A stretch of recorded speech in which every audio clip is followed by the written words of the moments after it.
Being called by my name just gets my heart racing. It's incredibly thrilling. In the dead of night, I stumbled upon Tanner and Rebecca, frolicking in the back seat of a car in the garage.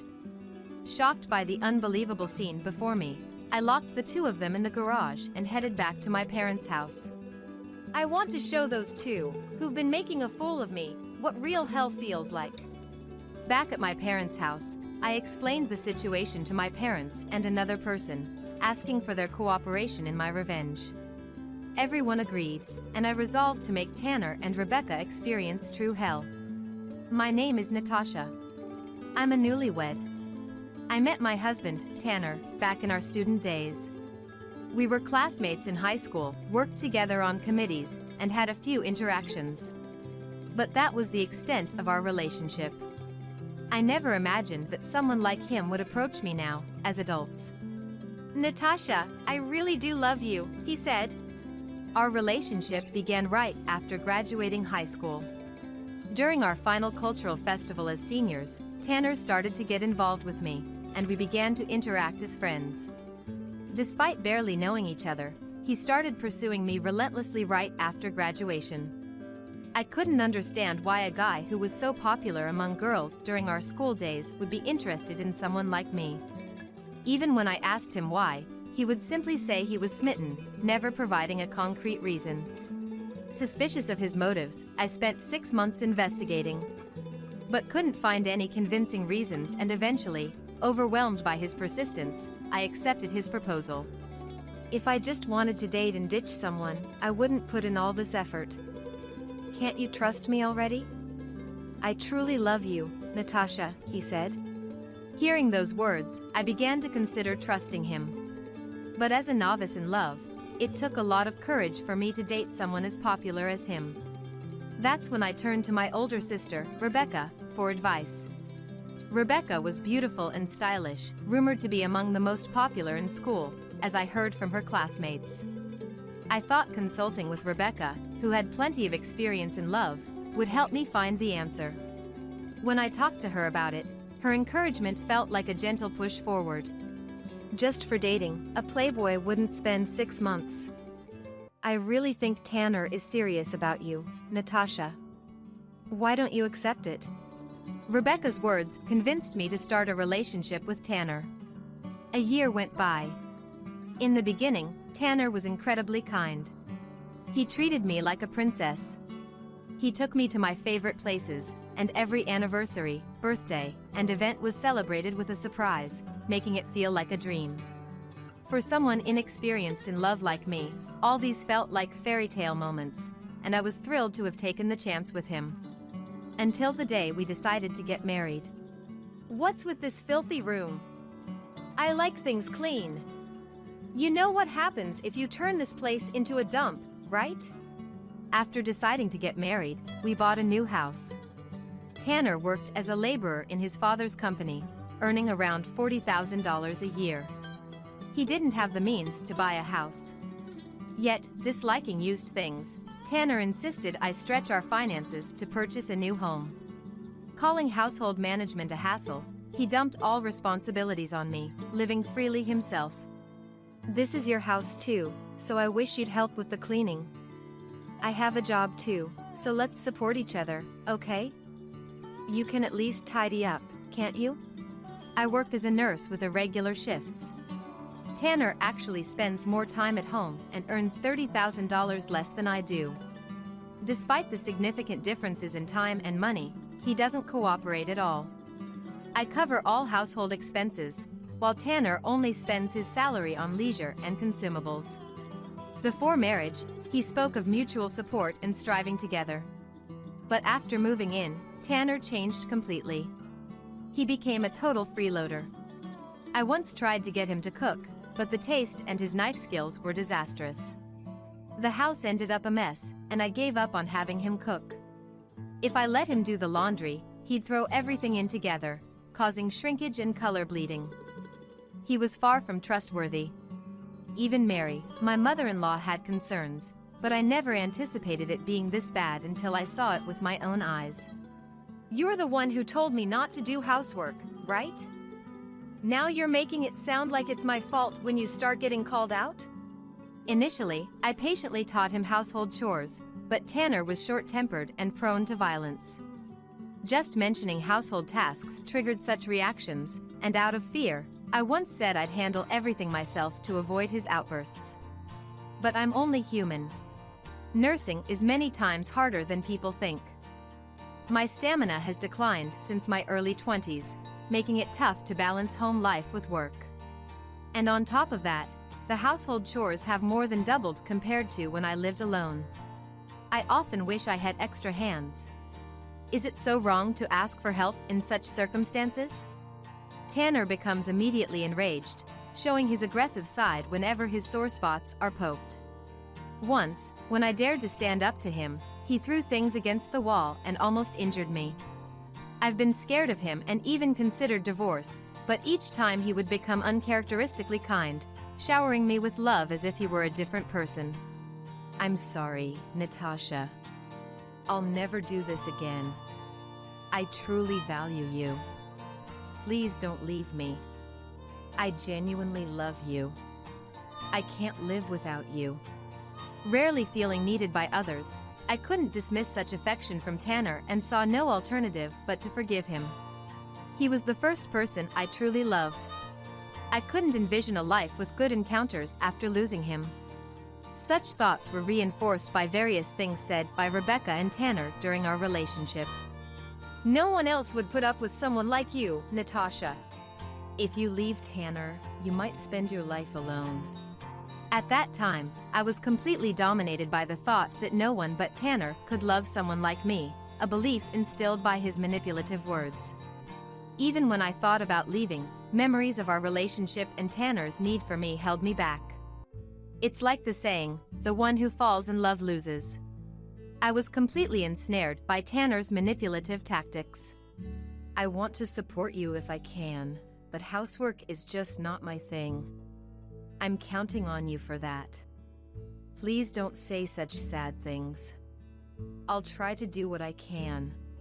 He probably noticed my fear after his outburst. As soon as he approached me, he embraced me and gently stroked my hair to calm me. Tanner was skilled at using both the carrot and the stick, always making me feel needed just when I thought all was lost.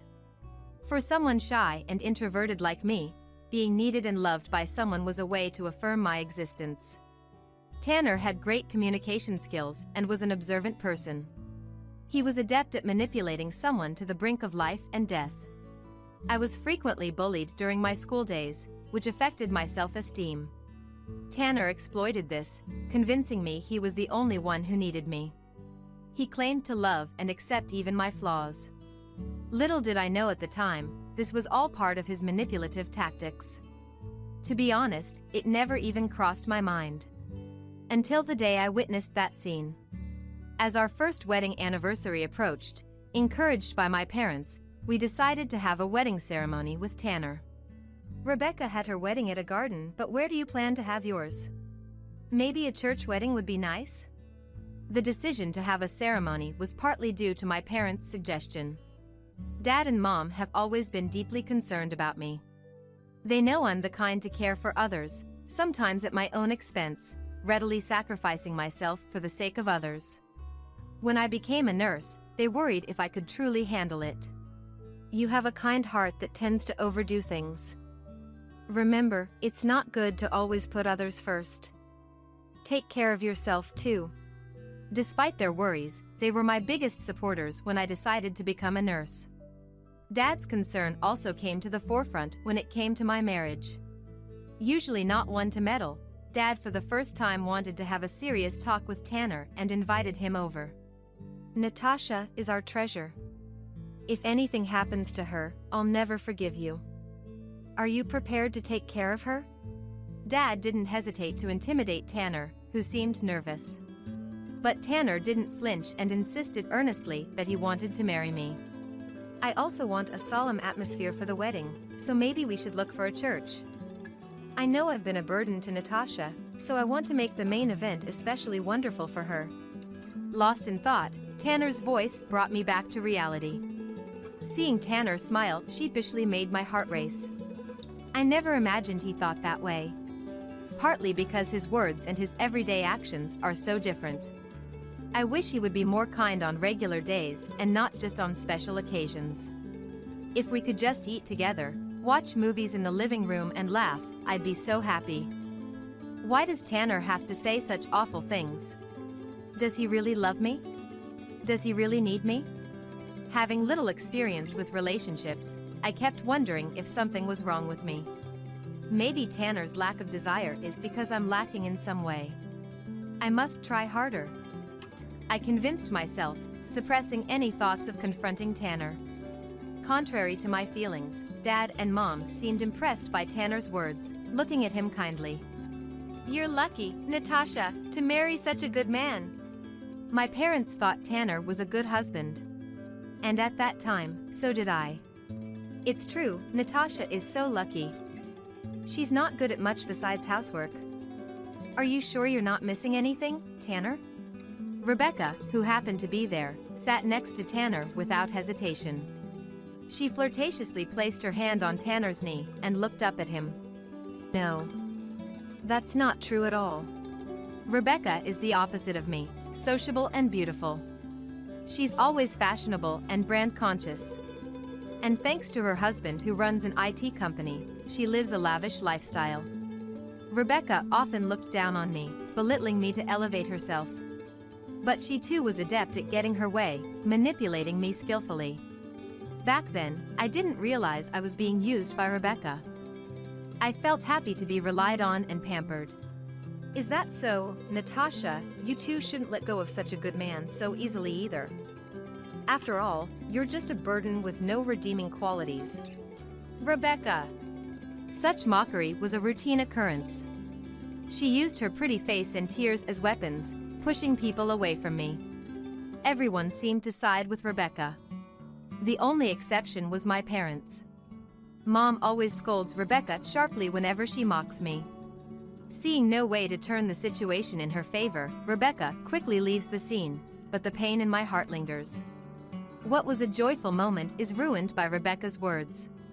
Tanner, along with Dad and Mom, apologizes, but he just laughs it off, saying it's nothing. Deep down, I wish for some comforting words, but I don't have the courage to ask for such audacity. It's my fault, as always, I tell myself, accustomed to resolving things on my own. Time passed and it was now the day before the wedding. The ceremony was set to be held at a church, and today, Rebecca was visiting my house. She said it was closer to the venue from our place. Let's call it a night since it's early tomorrow. I'm borrowing your bed. After having dinner and a shower, we enjoyed some drinks. It was past 10 p.m., and we were all feeling the effects, so we decided to get some sleep. I would share the bed with Tanner, and Rebecca would sleep in my room. Around midnight, with the feeling of warmth vanish from the futon, the chills woke me up. Tanner? It was still autumn, a bit chilly for a nighttime stroll. Maybe he went to the grocery store without saying anything? It was unusual for Tanner to leave like that, so I decided to look around, starting with checking the car in the garage. That's when I heard it. No, Tanner! It sounded like Rebecca's voice coming from the direction of the car. Tanner's car was there, not looking like he went to the grocery store. Thinking Tanner might be nearby since Rebecca called his name, I walked towards the sound. Being called by my name just gets my heart racing. It's incredibly thrilling. I spotted the two in the back seat, engaged in something. Just as I was about to approach and call out, I witnessed an unbelievable scene. Rebecca, can you keep your voice down? It's impossible, Tanner, be gentler with me. The two of them were naked, embracing, caught in the midst of intimacy. Shocked and wordless, I collapsed on the spot. They didn't notice me, completely absorbed in each other. Maybe it was too hot with the windows up, or they needed some fresh air, but the car windows were open. Because of that, Rebecca's sugary voice and Tanner's animal-like breaths were audible. The disturbing sounds filled me with discomfort and nausea, and I crouched down, trying to hold back vomit. What's happening? What are Rebecca and Tanner doing? Is this a dream? Am I having a nightmare? Unable to believe the scene before me, I kept trying to escape reality. Oblivious to my presence, the two continued their act, engrossed in each other. Tanner's desire for Rebecca, something I've never experienced, painfully tore at my heart. And then, from the two of them, I heard words even more horrifying. "It's like a dream, to be connected with you like this. You really love me, don't you? You did tell me before that you've admired me since our school days." Rebecca's words, revealing a shocking truth, left me stunned and confused. Were Tanner and Rebecca acquainted since their school days? But how could Tanner have known Rebecca? "When I saw you at the cultural festival, you were just too dazzling. I used Natasha to get close to you. When I heard you were married, I couldn't hide my shock." Tanner's words brought back a memory. On the day of the high school festival, Rebecca, who was hunting for boys, visited my class's booth. There, as I played the role of a waitress in a cafe, being teased and mocked by Rebecca, Tanner had fallen for her at first sight. Learning that Tanner had targeted me for use since those days brought tears welling up in my eyes. "But now, I'm connected with you like this. When you approached me, it felt like a dream. And to suggest something so wicked, you really are someone not to be underestimated." Hearing this, my astonishment was apparent. Their relationship started with Rebecca seducing Tanner, who knew he had feelings for her. To be with the married Rebecca, Tanner had to marry me, become part of the family, and not arouse suspicion. Rebecca's husband, Scott, often traveled for work and was rarely at home. Becoming relatives with Rebecca, who was nearly free, meant their relationship would raise fewer suspicions. They reflected on the past, discussing their actions. Hearing this unbelievable truth, I quietly moved away from the scene. Unable to contain my tears, I ran to the entrance, weeping, and collapsed once I closed the door. I can't believe that they had been using me all along. And how they thought of me in such a way. It was unforgivable, absolutely unforgivable. Love turned into rage and hatred, and I, holding the keys, headed to the garage where the two of them were. The garage was secured with a shutter, and the entrance was the only way in or out.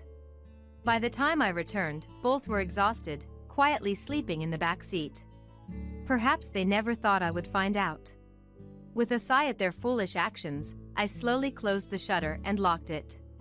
Then, I headed to my parents' house, not far from here, and poured my heart out to Dad and Mom.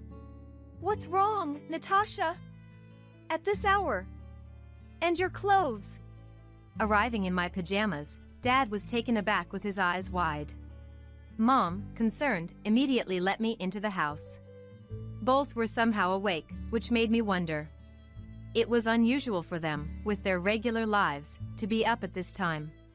Had something happened? With that question in mind, I stepped inside only to find Scott, of all people, sitting on the sofa. "Good evening, Natasha. What's going on? Why are you dressed like that? Did something happen?" Scott was indeed sincere and a gentleman. Too good for Rebecca, he too must have been deceived into marrying her. As I hesitated about whether to share the day's events, Scott seemed to sense something and spoke up. "Did you hear it too?" Scott asked. At that moment, my eyes widened in shock. "Hear what?" "This," Scott said, pulling out a recording device. The voices I heard from it left me speechless. "So bold to suggest something so wicked, you really are not to be underestimated." It was a recording of the very conversation I had overheard between Tanner and Rebecca. "How do you have this?" My voice rose in surprise, and I was visibly shaken. Scott, looking uncomfortable, started explaining. Rebecca had been reckless with money and men. He found out 3 months ago when someone from his company reported seeing Tanner and Rebecca entering a hotel. After discovering the affair, Scott hired a private investigator to gather evidence of their infidelity. Today, knowing Rebecca was visiting my house, the investigator intensely monitored her, capturing this recording. At first, I thought if money could make up for my absence and make Rebecca happy, I'd stay out of it. But when Tanner got involved, it was a different story. I couldn't stand it, knowing how much you cared for him. Scott had always cared for me like a real big brother. And he couldn't bear to see me hurt because of them. Just knowing how he cared was a relief to my heart. I was collecting evidence against Rebecca to confront her for a divorce.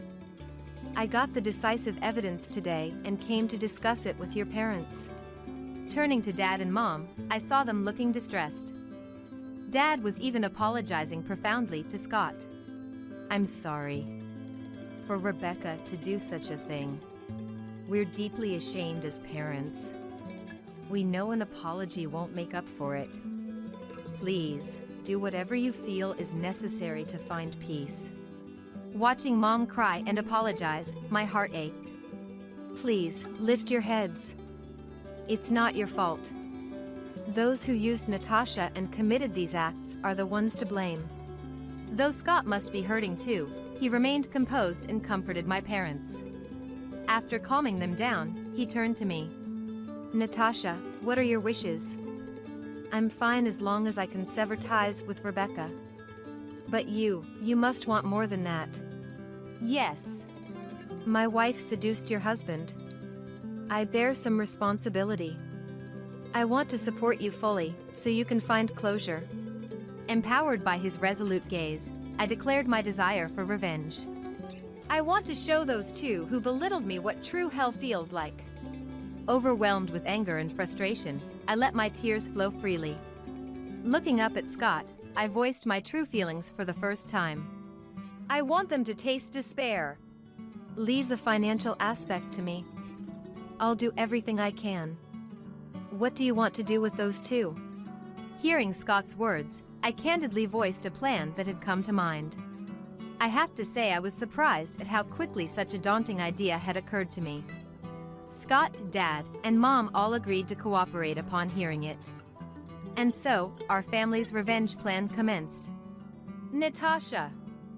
What were you thinking? How dare you lock us up like that? 2 days later, Tanner and Rebecca, finally escaping from the shutter, showed up at my parents' house. They were still in the same clothes from 3 days ago, likely not having showered. Their clothes were wrinkled and faintly sour-smelling. Rebecca's makeup was ruined, her face and attire a mess. Who do you think is responsible for being locked up like that? I calmly responded at the entrance. But my response seemed to infuriate them even more. Shut up! You think you can talk down to me like that, huh? How could you lock us up and leave us for 2 days? If it weren't for the service guy, who knows what could have happened to us? When we went back home, we found strangers and they showed us some contract and told it wasn't our house anymore. What's going on? Explain yourself. The truth was, with Scott's help, that garage was set to be demolished. Since the house also belonged to me, while they were locked up, I moved all the essentials to our family home. The house is now being rented out to an acquaintance. It was designed considering eventual cohabitation with our parents, so it found a tenant quickly due to its excellent accessibility. Tanner's belongings were haphazardly packed into bags and sent to his parents' house. With the people Scott brought in, the work was done swiftly and efficiently. The noise and the stink, give me a break. Just hearing those screams in the morning is enough to stress me out. I grimaced in disgust at their state. Tanner, unable to tolerate my expression, lunged at me. But Scott appeared and grabbed his arm, protecting me. Scott! You two really are despicable. A man who dares to raise his hand against a woman. What kind of character do you have? Aren't you ashamed? Why is Scott here, and even Mom and Dad? It's our family home, so naturally, Dad and Mom would be there. But what truly shocked Rebecca wasn't that. Everyone who used to dote on her now stood behind me, protecting me. She couldn't understand why no one was trying to help her. Don't you realize the situation you're in? What did you say? As Tanner shook off the restraining hand and scowled. Scott played the recording from the other day. What? We were being bugged. But how? Where? They didn't have any wearable devices or mobile phones on them, so it seemed impossible that they were bugged. While they were confused, Scott smirked mischievously. I've been aware of your affairs for a while now. That's why I hired an investigator to gather decisive evidence of your infidelity. Upon hearing Scott's words, Rebecca's face turned pale. She thought her affairs had gone unnoticed, never imagining she was under investigation. Overwhelmed by the professionalism of the investigators, Rebecca was speechless, as if engulfed in darkness. Never thought you'd provide such conclusive evidence. I was so surprised, I laughed, Scott said. That's a crime. Yeah. If we report this to the police. Do you two have any evidence of that? Scott countered. Their attempts to intimidate Scott were futile. His firm stance, showing no fear and words sounding like he was about to hunt them down, caused Tanner and Rebecca to falter. If you two, who are financially inferior to me, want to hire a lawyer and go to court, I'm more than ready. If I say I just happened to encounter you and recorded it, it doesn't prove I hired an investigator. If you want to challenge me, gather evidence that could defeat me first. Indeed, a savvy businessperson. His quick thinking is extraordinary. The two, unable to respond, switched their target to me. What about you locking us up? That's a serious crime. Do you have proof? What? Stunned by the question, Tanner was at a loss for words. Now it was my turn to corner them. There's no evidence that I locked you up, but there's proof of your affair on the garage's security cameras. I bet they captured some unsightly footage of you two getting into the car and doing indecent things. Hearing this, the color drained from their faces, and they began to back away in fear. I believed your words for years, thinking you truly cared for me. But it was all an act, just to connect with Rebecca and cheat on me. No, it's not like that. Natasha, please forgive me. I really love and no one else. Me too. What happened with Tanner was just a momentary lapse, nothing serious. I swear it's true. Please believe me, forgive me, Scott. Realizing their disadvantage, the two abruptly changed their tone and started apologizing. They were clinging to our feet, weeping and pleading for forgiveness in their disgraceful state. Let go. What? I said let go. I yelled at Tanner, and Scott shook Rebecca off. Why would anyone forgive you too? No matter what happens, I will never forgive you. No matter how much you apologize or beg, I will never forgive you. Rot in hell with your regrets. With an anger never shown before, the two were thoroughly intimidated and fled the house. Dad and Mom, who had been watching worriedly, came to comfort me, and Scott gently stroked my hair, saying I did well. At that moment, overwhelmed with relief, I broke down in tears. The harrowing days I endured felt like hell itself. Clinging to memories, I tried to endure, but I was reaching my limit. Before breaking down, I managed to end that life, and the feeling of liberation made my emotions erupt. Thus, I successfully executed my revenge on Rebecca and Tanner. They fled to Tanner's parents' house, but as I had already explained the situation, they were denied entry and turned away.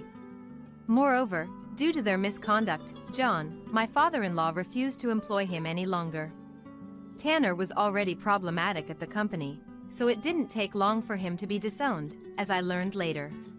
Rebecca and Scott soon divorced. Despite Rebecca's pleas until the end, she lacked the financial means to contest the divorce settlement and had no choice but to accept Scott's terms. Naturally, Tanner and Rebecca were charged a significant sum for compensation, considering the cancellation of the wedding and all the preparations that were ruined. Thanks to Scott hiring an excellent lawyer, we managed to make the two sign an agreement ensuring they'd pay up, and now they are both working desperately to fulfill it. I explained the situation to everyone who was supposed to attend the wedding.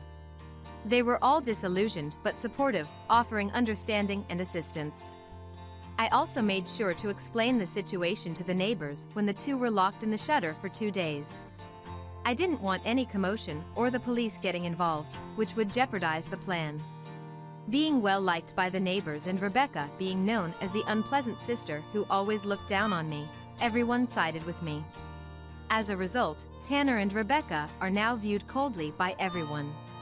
Once living a lavish life, they now lead a life of poverty, struggling daily, considerably thinner, as I've heard from friends. 4 years have passed since the incident. I'm devoted to my work, and Scott is also busy with his own. Dad and Mom are living fulfilling days, supporting my life and career.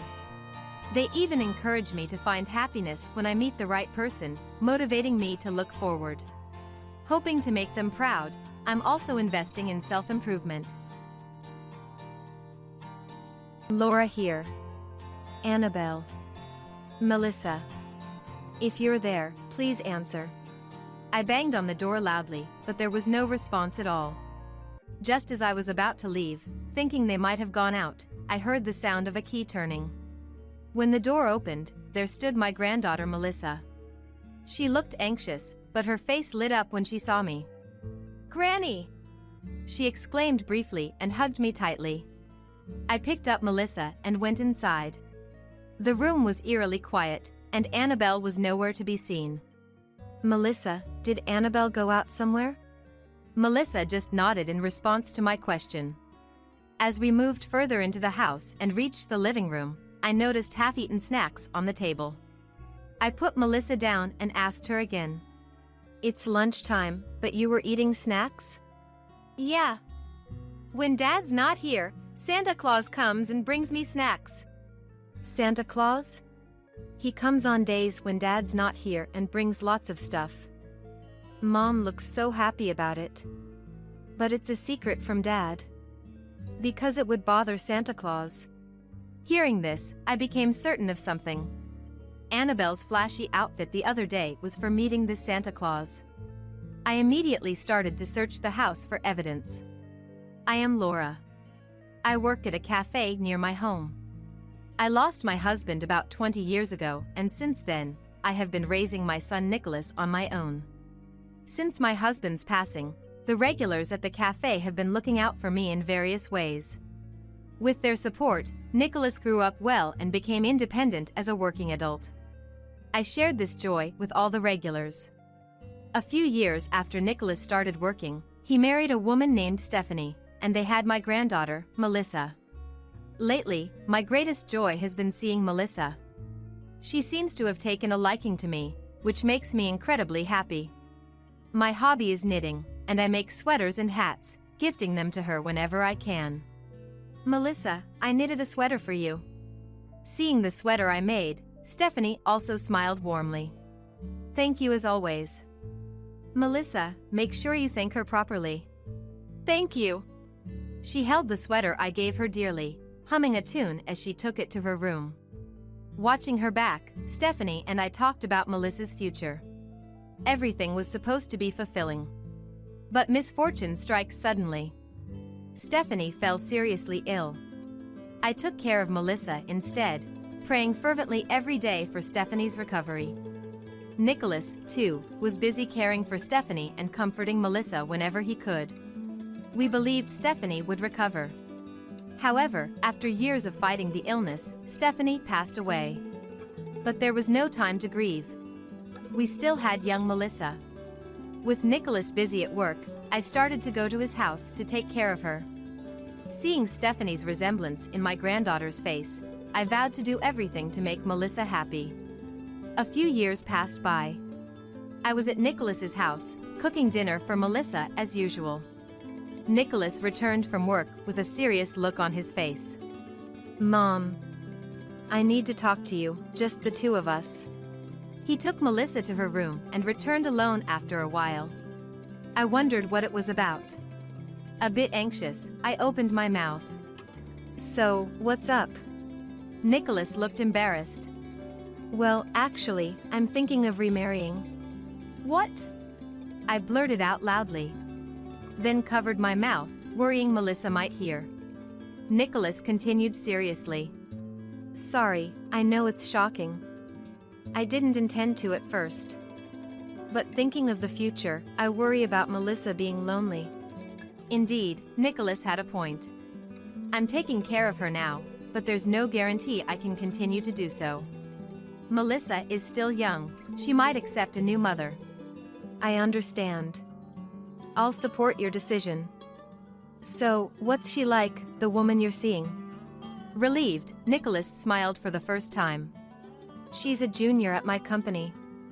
She's been into me since she joined. She's really cheerful, I think Melissa will like her. That's good to hear. Actually, I'd like you to meet her before the wedding, if that's okay. Of course. So the conversation progressed, and a few days later, I was set to meet Nicholas's fiancée. Her name is Annabelle, and just like Nicholas said, she was very cheerful. Throughout our conversation, her constant smile made me genuinely like her. When I first saw him at the company, I knew I liked him. I heard he lost his previous wife, but I didn't care and went for it. I aggressively pursued him. Anyway, she talked a lot. With her youthful appearance, she looked much younger than her age. I was worried about how Melissa would feel about Annabelle, but Melissa seemed to warm up to her quickly. Seeing Melissa so attached to Annabelle, I felt reassured that she would be all right. Annabelle, please take good care of them. I'm here to help if you need anything. I bowed as politely as I could, and Annabelle gave a thumbs up. Okay. Leave it to me. Afterward, Nicholas and Annabelle got married and started their new life. I wholeheartedly blessed their future and returned to my regular life. Working at the cafe, joking with the regulars, and knitting while watching TV at home. It was fulfilling, but I felt a bit lonely compared to the busyness of the past. At such times, I prayed in my heart to Stephanie. What would she say if she were alive? I thought about such things as I continued with my knitting. Several more years passed since their remarriage. One day, I went to give Melissa a sweater I had knitted, heading to the condominium where Nicholas and his family lived. Nicholas seemed busy with work lately, often away on business trips. With him not home often, I worried Annabelle might be overburdened with childcare. While delivering the sweater, I hoped to help Annabelle as well. Thinking about what to talk about with her, I headed to Nicholas's condominium. What floor was it again? Arriving at the condominium, I muttered to myself, standing in front of the elevator. Luckily, the elevator was just coming down. Third floor, second floor, as the lights blinked, and a sound indicated its arrival at the first floor. In contrast to the slowly opening doors, a woman hurried out. I glanced at her and was surprised to see that the woman was Annabelle. Oh! Annabelle! Startled by my voice, Annabelle let out a gasp and hopped a little. Laura? You startled me! What are you doing here? Sorry about that. I knitted a sweater for Melissa and thought I'd bring it over. Hearing this, Annabelle suddenly seemed unsettled. Her gaze wandered around, restlessly. I noticed that Annabelle was dressed very elegantly. Her outfit and makeup were perfect. Are you heading out? Bad timing on my part. Yes, I have a meeting with mom friends. So, Avoiding eye contact and fidgeting with the hand not holding her bag, Annabelle spoke. Annabelle seemed in a hurry. Regretting not contacting her in advance, I suggested. Don't worry about me, go ahead. Melissa is in her room, right? If I stay with her, you can relax and enjoy your time more. And so, I offered. Just wait a moment. I can't impose that on you, Laura. Don't worry about it. You probably need a break too. I'm just an old lady with too much time on her hands. However, she stubbornly refused my offer, and I felt something was off. Sure, I might have been overstepping. But was there a need for her to be so frantic? The truth is, my apartment's a mess. I'm embarrassed for you to see it. That's why I don't want you to come in. It's fine, really. I can help clean up. Finally, unable to hold back any longer, Annabelle snatched the bag with the sweater from my hand. I really can't have you here. I'll make sure Melissa gets the sweater. Please go home now. I'll contact you later. Then she pressed the elevator button. Even as Annabelle stepped in and the doors began to close, she kept a wary eye on me, making sure I wasn't following. As the doors closed slowly, I waved goodbye. Only silence remained. But my mind was anything but quiet. The season was about to turn to autumn, yet her attire was quite revealing. I also noticed a strong scent of perfume. I've met with mom friends myself, but never dressed so provocatively. Maybe times have changed, but Annabelle's attire seemed too intent on attracting the opposite sex.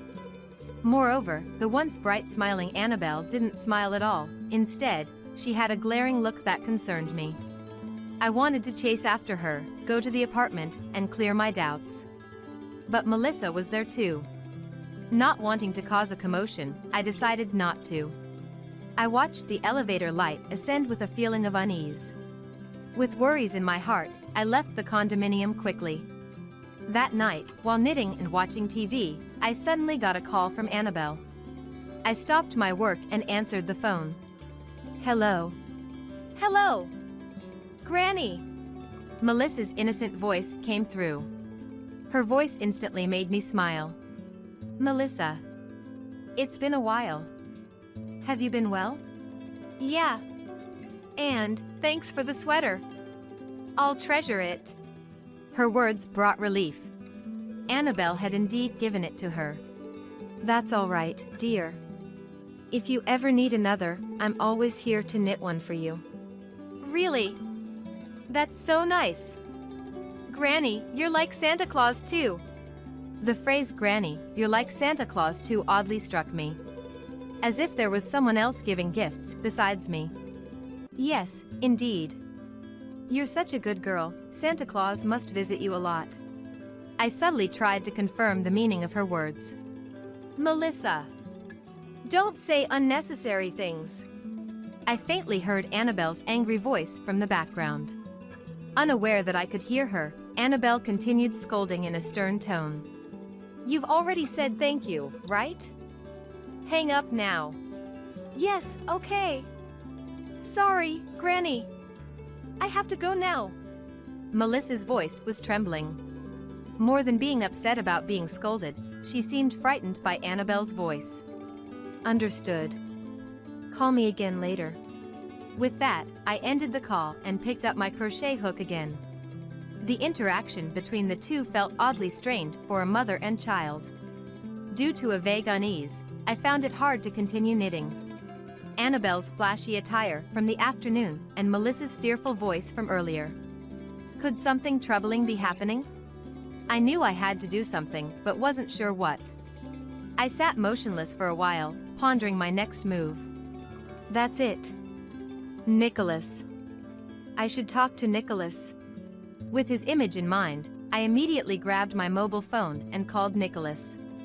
He was on a business trip out of state, but it should be after work hours. Please, pick up. Luckily, Nicholas answered the phone right away. Hello. What's up, Mom? It's unusual for you to call at this time. I could hear a hint of tiredness in his voice. But I had no time to worry about that. Hello, Nicholas. Are you okay? I need to talk to you about something.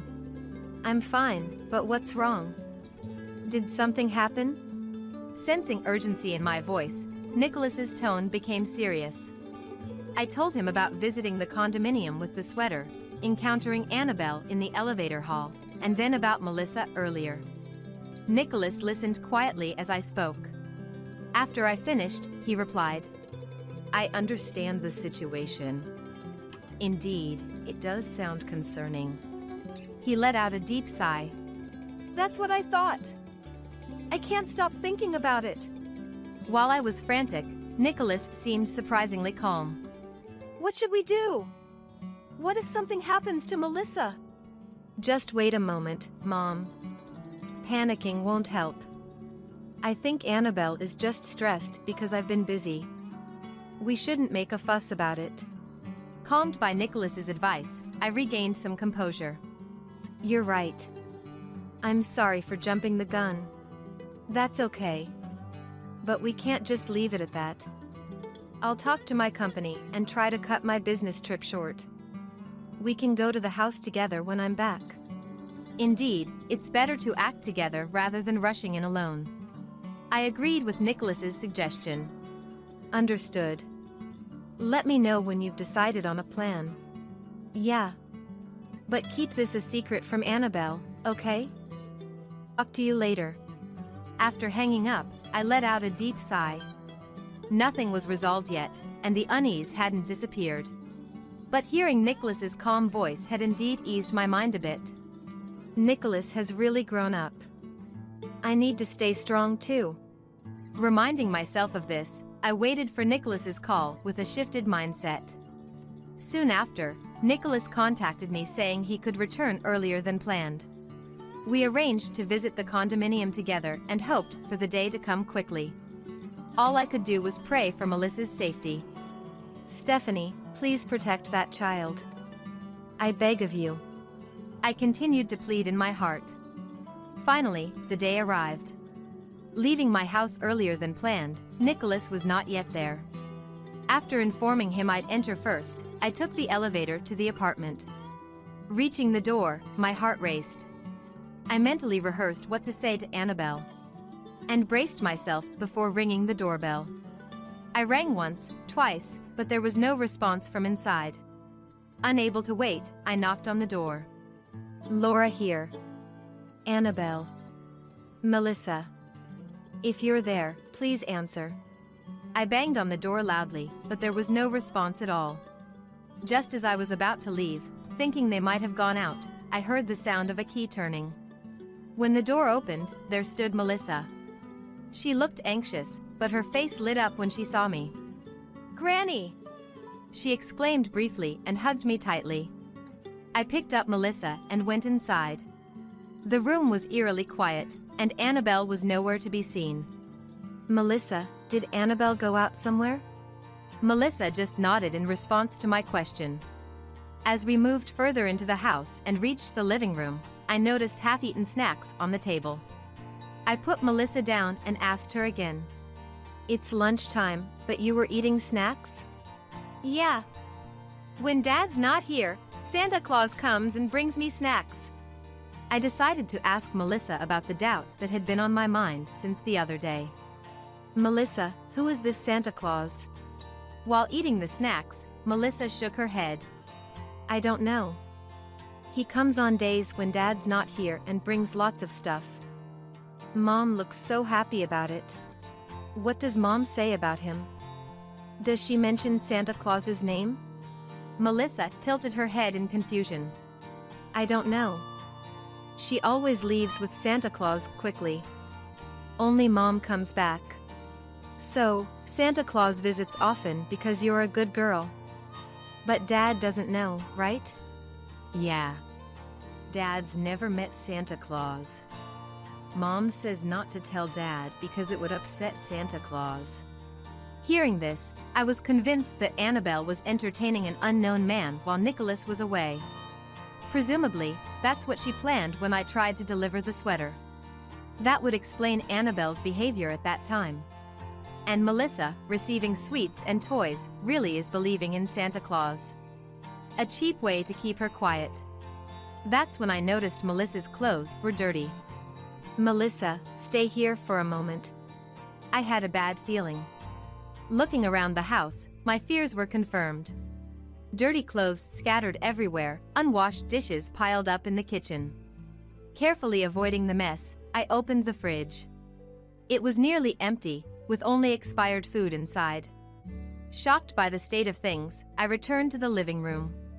Melissa was gobbling up the sweets. Melissa, are you hungry? Haven't you eaten? I'm hungry because I haven't ate. That's why I like eating the sweets Santa Claus gives me. I hugged Melissa tightly, gently stroking her head. It's too much for such a young child to endure. How could I face Stephanie in heaven now? As I loosened my embrace, Nicholas arrived. Entering the room and setting down his bag, he sighed as he looked around. This is a mess. Dad! Welcome back! Melissa quickly left my side and hugged Nicholas. Melissa, have you been a good girl? Nicholas embraced her, gently stroking her head as I had. Nicholas, can you watch Melissa? She hasn't eaten anything. I'm going to the supermarket to buy some groceries. Understood. I appreciate it. I hurriedly left and bought essential groceries. Back home, I cleaned the kitchen and cooked a meal. Melissa ate hungrily. Meanwhile, Nicholas and I cleaned the room and secured evidence of Annabelle's infidelity. We discussed how to confront Annabelle with the truth. During our talk, Nicholas sensed Annabelle's return and retreated to the back room. I'm home. You better have not done anything. Annabelle entered, noticing me, and dropped her bag. Laura! What are you doing here? She looked around the room and went to the kitchen. And then approached me angrily. Unbelievable. You just come in and use the kitchen? That's outrageous even for you. Annabelle's anger didn't seem to subside. And then she directed her anger at Melissa. Melissa! You opened the door for her. Why do you always do such unnecessary things? Melissa dropped her chopsticks to the floor and clung to Annabelle's legs, crying loudly. Mom, I'm sorry. I won't do anything bad again. Please forgive me. Annabelle, there's no need to speak like that. Melissa was waiting here hungry the whole time. Annabelle, her face twisted in anger, let out a heavy sigh. I don't need to be lectured. Melissa is my child. Laura, please don't interfere. I clenched my fists involuntarily. Yes, her words weren't wrong. But I couldn't overlook this situation for Melissa's sake. But this is like neglecting a child. I understand it's tough with Nicholas being busy. If that's the case, you should have asked me for help. Enough! Just leave now. I'll ask Nicholas to have a word with you. There's no need for that. Nicholas, unable to bear Annabelle's harsh words any longer, emerged from his hiding spot. Annabelle was surprised to see him. Nicholas, you're back already. That was quick. Was work all right? Annabelle desperately tried to cover up her actions. But it was too late for such efforts. Still, Annabelle seemed oblivious, continuing to speak sweetly to Nicholas. If you had told me you were coming back early, I would have cleaned up and prepared a feast. But those words no longer had any effect on me or Nicholas. Nicholas signaled me with his eyes. Understanding immediately, I took Melissa's hand. Melissa, you're full now, right? Let's watch TV together. I took Melissa to another room and turned on the TV. Although she was sobbing, she soon became engrossed in the TV. Melissa, watch TV for a bit. I'm going to clean up. Okay. Leaving my smiling granddaughter watching TV, I returned to the living room. Nicholas and Annabelle were seated facing each other at the dining table. Annabelle had changed completely from her earlier coyness, now sitting quietly, looking down. Nicholas sat with his arms crossed, staring intently at Annabelle. I sat down next to Nicholas. Taking that as a cue, Nicholas began to speak. So, can you explain what all this is about? Annabelle bit her lip, not answering. Listen, Annabelle. I'm not trying to blame you. I share the responsibility, too. I was too busy with work to help with childcare. Then Annabelle suddenly looked up and glared at Nicholas. That's right. It's all your fault for dumping everything on me. You're never home, and Melissa is a handful. It was hard. So, you cheated on him. I calmly responded to Annabelle's defiant attitude. In her panic, Annabelle started blurting out things we hadn't even asked. I did love Nicholas, you know. Since I joined the company. I thought Stephanie's death was my chance, so I married him, but now I regret it. She continued, taking advantage of our silence. But look at Nicholas. He's gotten old. Look at that belly. It's embarrassing. I'm disillusioned. I'm still young and I want to have fun. Is that too much to ask? I involuntarily glanced at Nicholas. But he didn't seem particularly angry. I get what you're saying. So, who is your affair partner? a friend from my student days, Hugo. We happened to meet recently. He's still wonderful, unlike you. After saying this, Annabelle looked up at the ceiling. I shouldn't have married. Melissa is becoming more like Stephanie and is not cute at all. But Hugo likes kids, so she was useful in that matter. Suddenly, Nicholas slammed his fist on the table. Both Annabelle and I were startled and tensed up. Nicholas glared at Annabelle with anger-filled eyes. You think because I don't say anything, you can keep this up? I was going to forgive you, but you keep spouting nonsense. Annabelle seemed completely frightened by this side of Nicholas. I swallowed hard, impressed by his intensity. Mock me all you want, but I won't tolerate you talking about Melissa like that. It's over. We're getting a divorce. I'll be seeking alimony, too. Wait. Annabelle's complexion changed the moment she heard divorce. She realized she had said too much. I won't divorce. I'll apologize for overstepping. I regret what I did to Melissa, and I'll break up with Hugo. Please forgive me. No, we're separated. Even if I forgave you now, you'd just do it again. My mind is made up. I had never seen Nicholas with such a cold expression. Annabelle's anger flared up again at his unchanging decision. Stop it. You just admitted it's your fault. I won't allow a divorce. Hearing this, Nicholas slowly took out his mobile phone and placed it on the table. He operated the screen, and Annabelle's voice started playing. As soon as she heard it, she became silent and seemed to come to her senses. Her earlier statements echoed through the room. As you can hear, I recorded your voice. I have evidence of the state of the room and your affair. So, there's no chance of winning for you. Thus, Annabelle finally compromised and accepted the divorce. For the time being, I took custody of Melissa. It was decided because Nicholas was busy, and it was deemed unsafe to leave her with Annabelle. During the divorce mediation, I started taking Melissa to the cafe with permission. The regular customers were smitten with her and even helped look after her.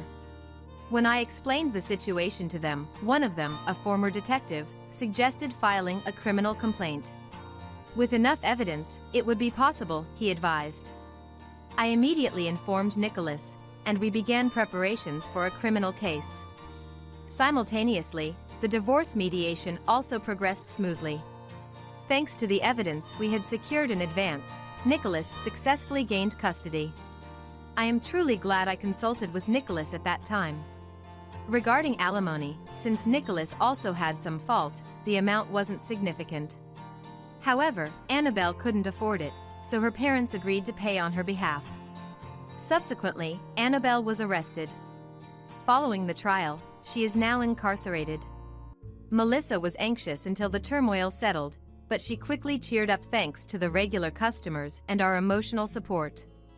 On my recommendation, Nicholas moved to a nearby neighborhood. He's still busy with work, so when he's on business trips, Melissa stays at my house. Our greatest joy is doing knitting together and watching TV. Melissa increasingly resembles Stephanie. Seeing Stephanie's reflection in Melissa's smile, we are all living a happy life. Nancy, is something wrong? On a cold day when Christmas songs could be heard throughout the city, I stopped to admire a tree ornament. My husband, a few steps ahead, noticed and turned back, tilting his head in curiosity. His ears, reddened by the cold, peeked out from beneath his warm smile. I found his appearance endearingly sweet. No, nothing's wrong. Let's head home and have dinner. It's especially chilly today, so I've prepared a hot, delicious gratin. Oh, I'm looking forward to it. Laughing together, we held hands and began walking back home. Suddenly, a familiar Christmas song began to play somewhere nearby. I'm Nancy. What I'm about to share is a slightly magical Christmas miracle I experienced a few years ago and the story leading up to it. You're late. Greeted, not with a welcome but a shout, I stood confused. Where have you been? Huh? Just the nearest grocery store. It was mid-December. I had just been yelled at and sent out of the house without even a coat in the biting cold. What? Are you mocking me? I'm the breadwinner. When I come home from work, I expect a proper meal. Can't you even do that simple thing? My husband was furiously yelling at the dinner I had prepared. No nuts? Seriously, how can you look so nonchalant about it? A salad without nuts is unthinkable. Are you kidding me? He had yelled at me for this, so I grabbed my wallet and ran to the grocery store, hurrying back. But my panting only made him more irate. What, the grocery store? Are you out of your mind? Which is cheaper, that or the supermarket? He pointed at the nuts I had just bought, his face a mix of disbelief and annoyance. Have you lost your sense of money? I couldn't hold back any longer and retorted, I always shop at the regular supermarket, but it's far and I forgot the nuts this time. You would be angry if the soup got cold, so I went to the nearest grocery store. Sure, I forgot to put nuts on the shopping list, and I personally think a salad without nuts is fine.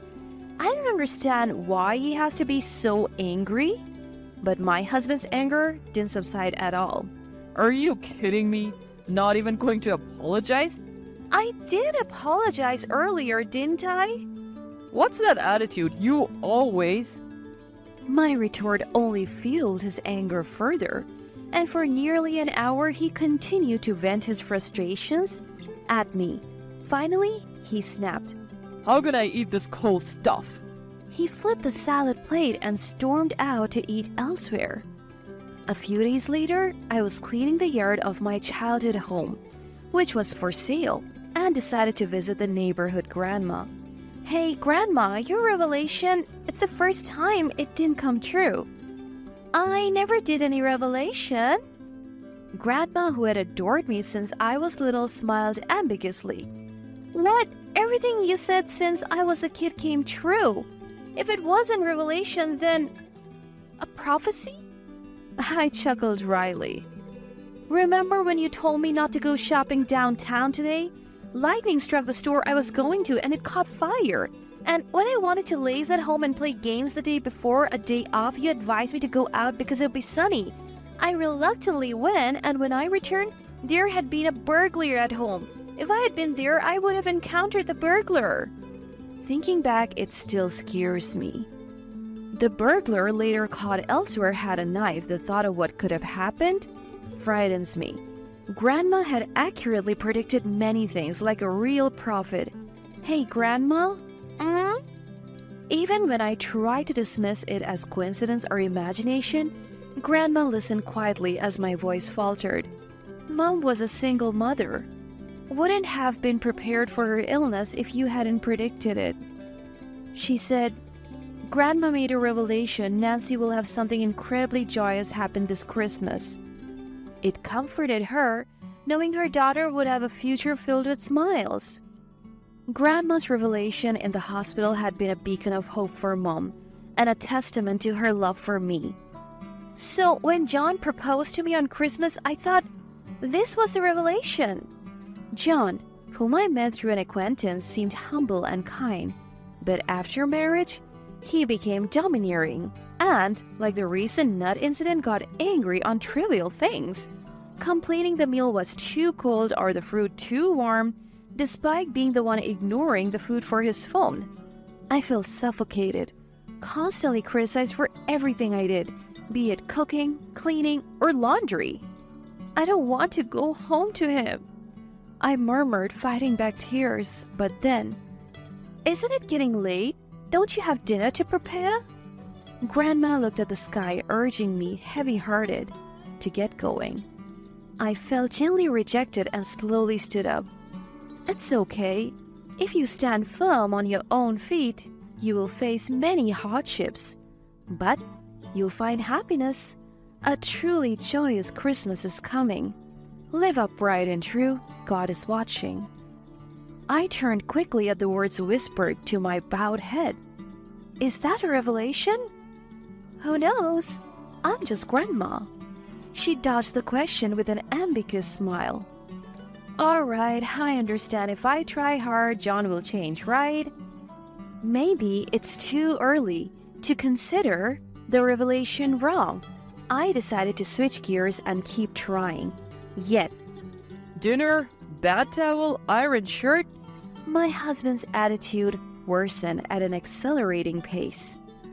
Not even a year into our marriage, he began to command me, as if it were natural, devoid of any kind words, always irritable and domineering. What's wrong with you?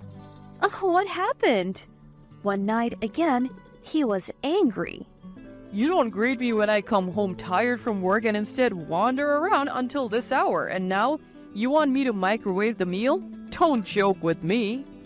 Feeling the pressure, I sighed. I told you, didn't I? I had a neighborhood festival planning meeting today. I even wrote it in a memo. Shut up. You think that's an excuse to serve me a half-hearted meal? How half-hearted? It's all homemade. The same number of dishes as usual. If it's not fresh, it's half-hearted. His claims were unreasonable. The most important thing for you should be me, the one providing for you. You're my wife. Obey my orders. Such a thing? His words left me speechless. Without parents or relatives, you wouldn't survive if abandoned. A woman like you should just worship me silently. If you resist, it's divorce. He sneered at me, seemingly revealing his stress by subjugating me. But the bath towel? I wanted to scream, I can't stand this anymore. But that would worsen his mood. That night, amidst the snow and rain, with nowhere to go, I reluctantly prepared the bath towel for him. After days like this, I collapsed from severe abdominal pain while shopping at the supermarket and was rushed to the hospital by ambulance. Hearing the doctor's explanation, my vision blurred. The disease is transmitted to sexual contact. Both you and your husband need treatment. You didn't notice it because there were no symptoms. Given the progression, surgery is necessary, and unfortunately, it's very unlikely that you will be able to have children in the future. The doctor, compassionate yet direct, left and my husband hurried after him. Can't have a baby? Repeating the harsh reality, I felt despair. I need to hear more from the doctor. With unsteady legs, I followed the doctor and my husband. Doctor? John? But what I overheard stopped me cold. So everyone I've been involved with needs to be tested? Yes. Without simultaneous treatment, the infection will just recur. Will they know what the test is for? Yes. He was quick to seek treatment for himself, but not a word of concern for me. And my baby? For me, an orphan, a new family was a cherished dream. A husband, children, a happy home filled with laughter. Tears fell heavily onto the smiling photo of my mother. I clutched in my hands. Mom? Unable to hold back, my voice broke through, mingled with tears, as I covered my mouth. Then, what are you lazing around for? You haven't prepared dinner or a shower. Leaving me, the breadwinner of this family, neglected while you wallow in sadness? Here's your punishment, a divorce application. My husband stormed in noisily and thrust a divorce application at me, sitting dejectedly. Annoying? Fine, I can divorce any time. You'll be the one in trouble. If you don't want to be divorced, stop lazing around and get moving. I am not lazing around. Oh, there's another punishment. I won't give you this month's living expenses. He leered at me with a nasty smile, seemingly pleased. An opportunity for you, who depends on me, to change your attitude. Know your place. If you resist, it's divorce. Having said his piece, he left the room, seemingly refreshed. Divorce, huh? Looking at the form with my husband's name on it, I felt a sense of calm. Mom, I have decided. I wiped the water droplets from the photo frame and spoke to my smiling mother. Watch over me. For a while, I continued living in silence with my husband. He treated me like a servant, erupting in anger depending on his mood, while I spent my days quietly but firmly resisting. Then, That's what I'm saying. Lukewarm fruit is inedible and cold soup is out of the question. When will you ever get it right? It started again. Internally sighing, I decided to put my long-considered plan into action. Divorce if I resist, right? That's all you remembered? Reflect on your foolishness if you don't want to be divorced by me. He laughed through his nose, acting superior. You're not very bright, are you? Huh? My response seemed to confuse him. What did you just say? Facing my bewildered husband, I confronted him. The same thing over and over. Ever heard of vocabulary? All you have is divorce, divorce. Is that the only word in your limited vocabulary? You? Fine, let's divorce. I'll grant your wish and become a stranger to you. Huh? Caught off guard, he forgot to get angry. I smiled and said my goodbyes. I have already moved out my important things. Feel free to throw away what's left. Goodbye. I took off the apron I bought when we got married, folded it neatly, placed it before him with the house keys on top, and left with my suitcase. What the hell? I heard my now bewildered husband, but I didn't care. Now, that's refreshing. I walked lightly back to my childhood home, ignoring his bothersome voice. A month later, the divorce finalized, but my ex-husband's messages kept coming. Reflect, idiot.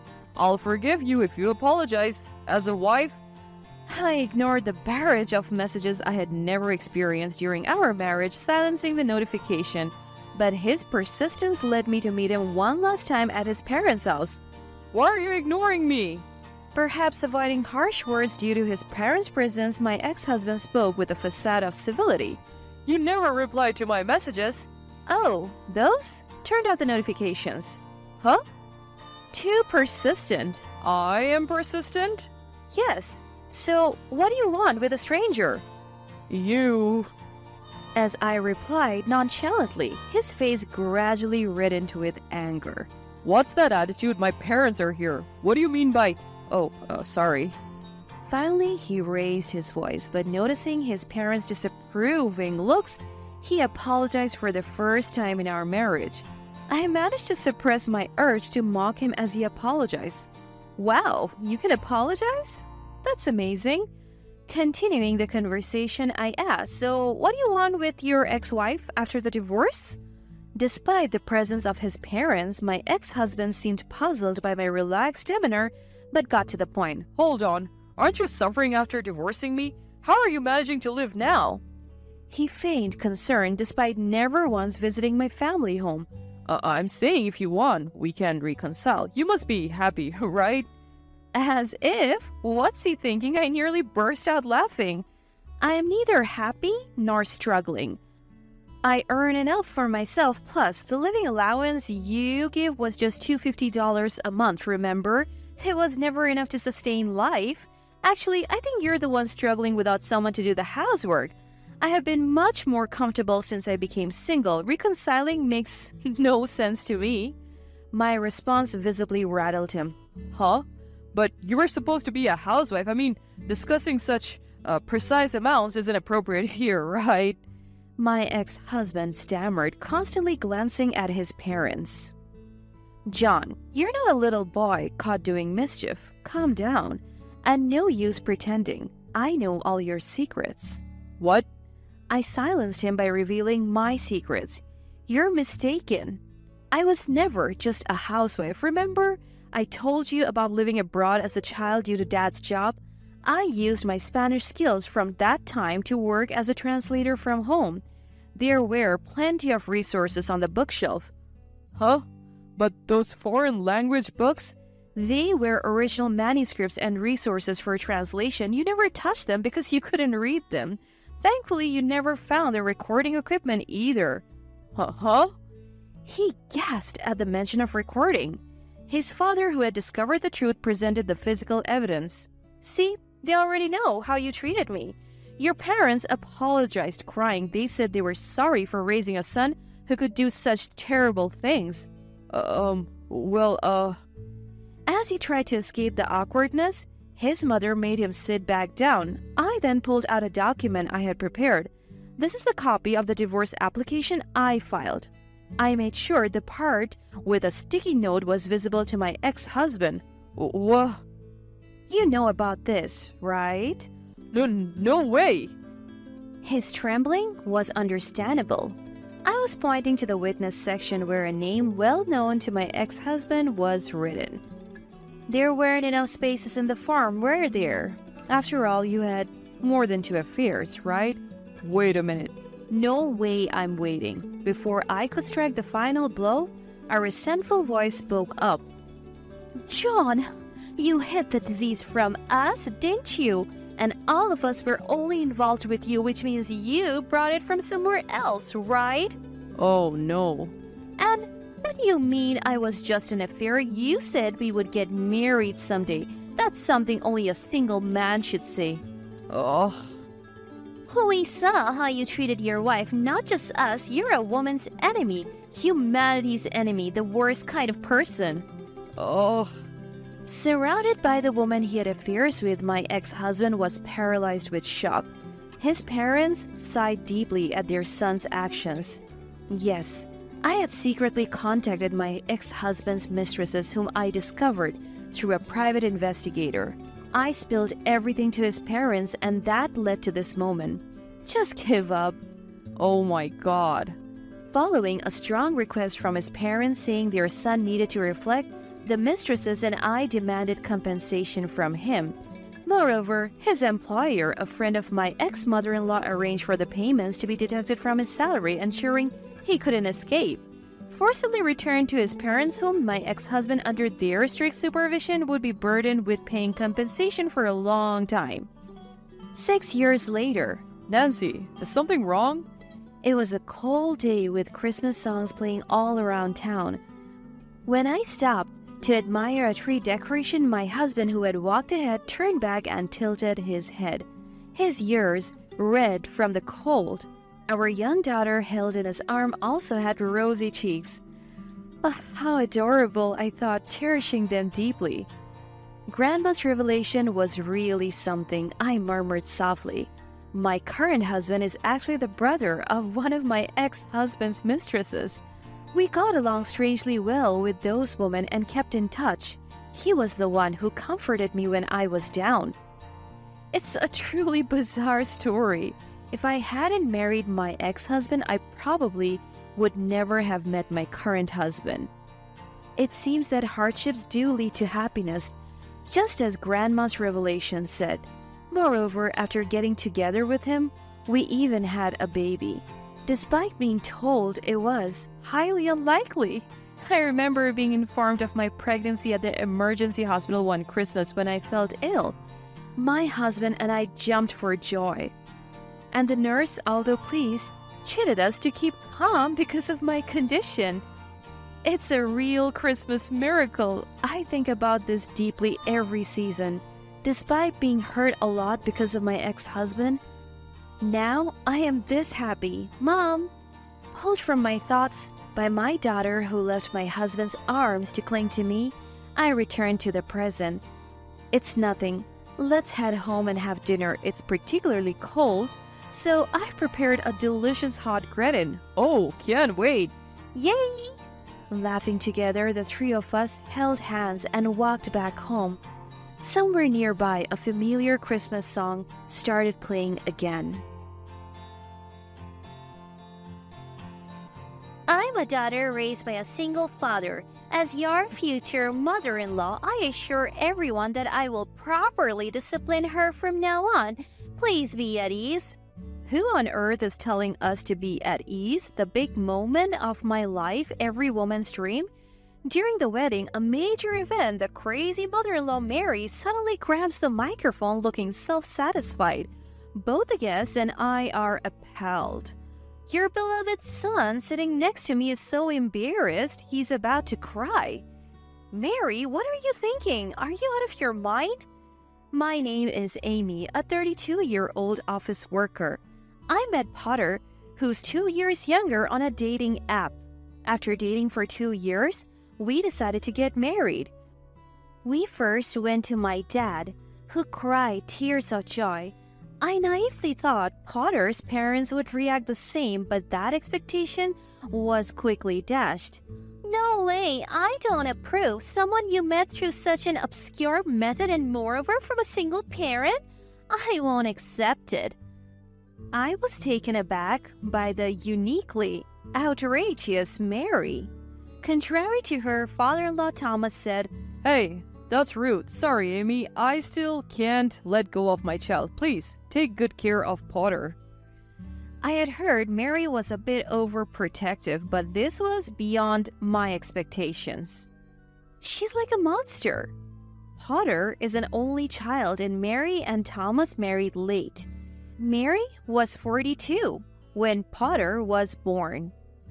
Nowadays, meeting through a dating app is not unusual, but it seems they have a strong impression that no good people come from online meetings. Furthermore, they seem to really dislike the fact that I was raised by a single parent. Children of divorced parents have higher divorce rates. I don't want Potter to go through that sadness. What an absurd claim. I thought, where did she get that information? But it was clear Mary cared deeply for Potter. As she continued her high-handed attitude, I couldn't help but give a wry smile. Enough already. You don't know anything about Amy. Her mom didn't divorce. She passed away in an accident. Reacting to Peter's words, Mary said, Oh, is that so? But still, she seemed about to complain when Thomas finally lost his temper. Potter is already 30 years old. Isn't it time you let go? Mary didn't seem fully convinced, but somehow we managed to get their blessings for our marriage. That's when my days of hell began. After the family meeting, I moved in with Potter. Mary's demeaning attitude was overwhelming even during that meeting. My parents, unlike Mary and Thomas, married early. I was born when Dad was just 20. Mary seemed bothered by this too. Leonard, having Amy at 20, you must have been quite the character in your youth, she said. Thomas, exasperated by her words, said, What an impolite thing to say. Leonard, I apologize for Mary. We are relieved and happy that someone as responsible and lovely as Amy has chosen Potter. And he said something that made me happy. Mary may have thrown rude words, but Dad had been earnestly working hard since graduating high school, even after Mom passed away. I'll never love anyone more than Effie, he would always say, continually cherishing Mom. I felt nothing but disgust for Mary, who judged Dad solely based on his age and appearance. Dad just laughed it off, but he reached out after the meeting. Mary is quite unique, but are you okay, Amy? He worried. I had some concerns, but I wasn't living with Mary, so I thought I could manage. The first morning living together arrived. My phone rang at 4 a.m. What? An alarm? A call? Yes? I answered grudgingly. What's with that pitiful voice? Isn't it time for morning chores? Mary? I was wide awake from the shock. Morning chores? Does Potter always wake up this early? Annoyed by my questions, she snapped. Not his, yours. Confused by her response, I stayed silent as Mary began spouting nonsense. Apparently, a wife must wake up earlier than her husband, clean the house, prepare a warm meal, get dressed, and wake him up. That was the morning rule. Losing my mom at a young age, I momentarily wondered, really? But I quickly came to my senses. Anyway, if you want to marry Potter, this is just basic, understand? Snorting in excitement, Mary said, what era are you living in? I can't do all that every morning. I have work too. Potter said he's fine with a light breakfast, and I'll try to do the cleaning on my days off without overexerting myself. I apologized briefly and went back to sleep. I felt a bit rude, but Mary calling early in the morning with her bizarre rules was pretty rude too, so I figured we were even as I drifted back to sleep. Unsurprisingly, I overslept because of the weird wake-up call. That's what I've been saying. I'm fine. Just stop it already. Potter seemed quite angry on the phone. Apparently, Mary, unable to bear that I didn't answer her call, phoned Potter and ended up getting scolded by him. Potter apologized to me profusely. Potter is on my side. Everything will be okay. That alone reassured me. After that day, I didn't hear from Mary again. I heard later that Potter had talked to Thomas, and Mary got a serious talking to. Though I thought Mary was odd, I was too busy to deal with her. The reason was the wedding preparations. Wedding ceremonies are fun to watch, but being on the organizing side was overwhelming with so many decisions to make. I wanted to decide everything with Potter, but then he said, I'm fine with anything. The bride is the star of the wedding, right? I'm just a supporting role, so I want the wedding to be how Amy wishes. He said it like he had made a great point, which made me furious. Huh? A supporting role? What do you mean? Is it my wedding alone? My frustration exploded and I burst into tears. Seeing me cry, Potter looked panicked. No, that's not what I meant. I'll work hard on the wedding preparations too. Let's make it a wonderful ceremony. And he said after that, Potter made sure to attend every wedding meeting with me on his days off. Though we had been drifting apart recently, we started laughing together again like before. Then came the day I was most looking forward to, choosing the wedding attire. I still haven't forgiven what happened that day. I was shocked when I arrived, because Thomas and Mary, whom I hadn't seen in a while, were there. It's been a long time. Why are you here today? Unable to hide my confusion, my smile turned strained. Why? When I talked to Peter yesterday, he said it was the dress selection day today. I came to see Potter looking handsome, Mary said in her usual domineering manner. I felt slightly dizzy at her words, and there was Potter, not looking the least bit sorry. Needless to say, the rest of the dress selection was not fun at all for me. Inside the dressing room, Mary was being overly enthusiastic. This one is nice too. Potter looks good in everything. Let's try that one next. Even the planner, Eleanor, seemed strained by the unexpected participation of Thomas and Mary. I have never seen a mom so involved in her son's outfit selection. Quite a mother-in-law you have there. Are you okay? She whispered to me, leaving me feeling embarrassed. Nevertheless, I refocused and chose a dress. Among the many options, I picked my dream mermaid-style dress. I had always admired its beautiful line since attending a friend's wedding. I had been dieting and even gave up my favorite chocolate attending the gym and spa just to fit into this dress. Trying it on, Eleanor commented, "Wow, you look beautiful. It suits you so well." Her words filled me with joy for all my hard work. Thomas nearby added, "Amy's tall and slender figure makes the dress look even more stunning." Hearing this, Mary approached and said, "Oh no, what a vulgar dress. It's showing off your body too much. Are you trying to attract men's attention or what?" Her command was incredibly rude. "Not at all. This is a popular dress and suits her very well." Eleanor quickly intervened, but Mary was not listening. "At our wedding, my brothers will be there too. Do you want to make a fool of me with such an indecent daughter-in-law? That's why I didn't want this marriage in the first place." After all the days off I took for the appointments, after all the dieting, my dream dress was being called vulgar? Am I really becoming part of this family? This is impossible, right? My pent-up anger exploded. Enough. Why does our wedding have to be according to your wishes? What do you want me to wear? Something like your Robert-like outfit and huge shoulder pads? Mary's face turned red at my words. Eventually, Potter and Thomas intervened in our argument. "You're unbelievable. Apologize to Amy. She looks great. Your commands are what's questionable." Thomas scolded. He apologized to me and then dragged Mary away. Despite that was also Amy's fault, right? I agree with Mom this time. I also have doubts about that dress. Choose something more modest. Potter said. I was deeply hurt by his words. I had always told Potter I wanted to wear a mermaid dress and he had agreed, but now, doubting whether I should continue with the marriage, I decided, I'm going back to my parents' house for a while. I'm not sure if we should get married like this.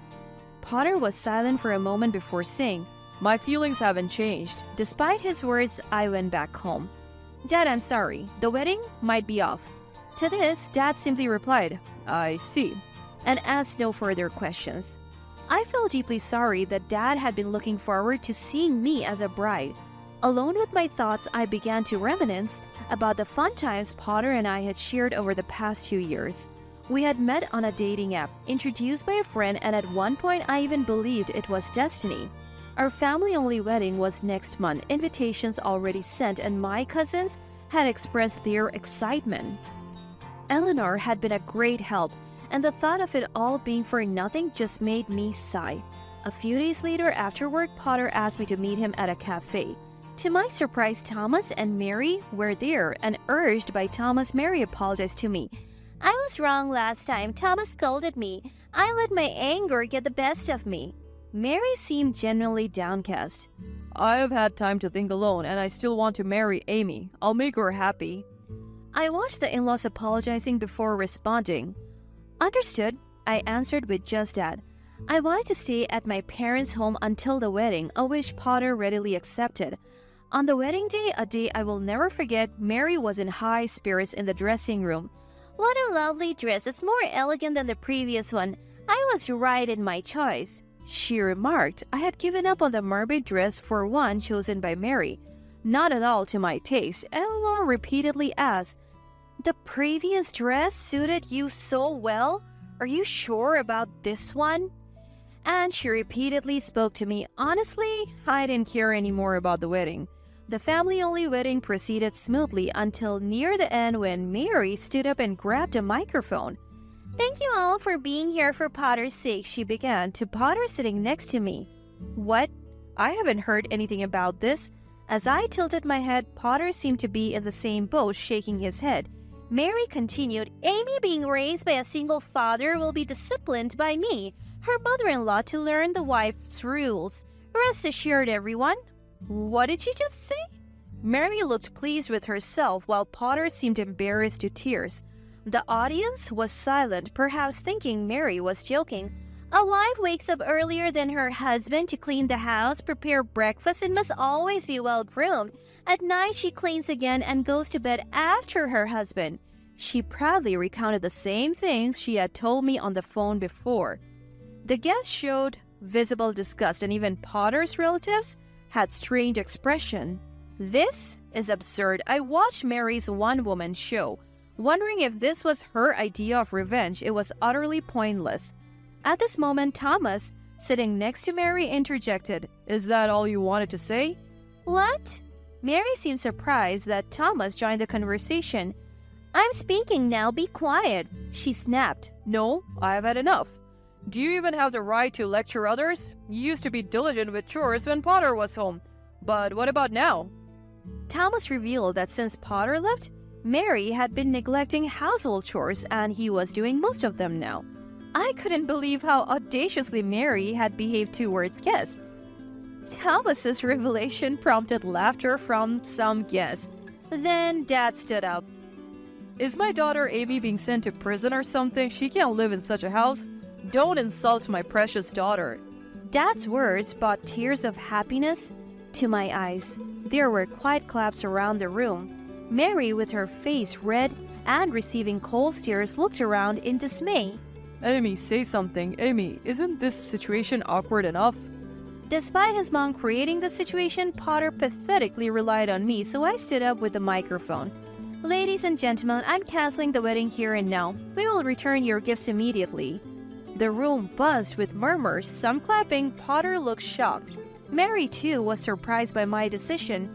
"As you can see, I'm not liked by Mary. The dress I'm wearing was chosen by her. The dress I really wanted to wear was deemed vulgar and indecent by her, and I can't follow her nonsensical rules, so I'm calling off this marriage." This declaration was met with applause from my relatives. "Hey, what are you deciding on your own? I'm allowing this marriage. A son's wife should just listen to her mother-in-law." Thomas scolded her. "Shut up now." Amidst the chaos, a relative from Potter's side spoke up. "You, be quiet. Weren't you the one who was tormented by your mother-in-law in your first marriage and cried back to your parents' house? How can you do the same?" Apparently, Mary had been divorced once. and suffered greatly at the hands of her mother-in-law in her first marriage. Despite such an experience, what a dreadful person. Mary fell silent at this revelation. Huh? You're really canceling the wedding? I'll sue you for breaking up the engagement. Potter glared at me fiercely from beside me. But I wasn't scared at all. Huh? You dare say that while I was at my parents' house, you already engaged, brought a woman you met on a dating app to our home. I can't marry someone as despicable as you. Potter's face paled. Well, he stammered. Everyone, Potter just said he would sue me for breaking off our engagement despite him cheating during our engagement. I know everything, so go ahead and sue. How dare you say such a thing? Screw you. My revelation caused an uproar at the wedding venue with condemnation pouring in towards Potter. During my time at my parents' house, my friend Nettie contacted me. Is this your fiancé, Amy? The photo was unmistakably Potter, and it was from a dating app, where he appeared to be seeking a new relationship. I had deleted the app soon after meeting Potter, but he apparently hadn't. Perhaps he had been deceiving me all along. I hired a private investigator who found that Potter was bringing women to our home while I was away. They were nice, he claimed to be working late, but now I wondered... What a mockery. I went through with the wedding only because of a call from Eleanor. Potter's mom contacted me, wanting to read a letter at the wedding in secret. I immediately sensed that spiteful Mary was plotting something. No wonder she was in such a good mood. I simply used her scheme against her and returned it doubled. However, I felt sorry for the guests. I thought I might have gone too far, but seeing their faces of despair was satisfying. It was really good that we hadn't married yet. The guests were outraged, calling Potter the worst and unbelievable. My relatives, you better off not being part of that family, they said. Potter's relatives were in turmoil, thinking it served them right. Then Mary's brother John approached me. I braced for a scolding, but instead, I'm truly sorry for my foolish family. We will take responsibility. He apologized. Afterwards, Potter and Mary received a scolding from Thomas and other relatives. Potter paid for the entire cost of the wedding. Even though it was a small ceremony, the amount was significant. Despite being engaged, I demanded compensation from Potter for his infidelity. He audaciously protested this, but after being reprimanded by Thomas and other relatives, he reluctantly ended up paying. While Potter and Mary were the worst, the rest of their family were good people, and I was grateful. Potter had to beg his parents for money as his savings weren't enough. Thomas, exploding with long-held anger, said, I don't care, sort it out yourselves, and left a divorce paper before leaving the house. Thomas later contacted Dad and me to apologize. He is now enjoying peaceful retirement out of state. Potter's situation worsened when one of his flings turned out to be a married woman, creating trouble at his workplace and resulting in his dismissal. He's now struggling to find work and depends on Mary's pension for a modest living. It's nothing but poetic justice. He reaped what he sowed.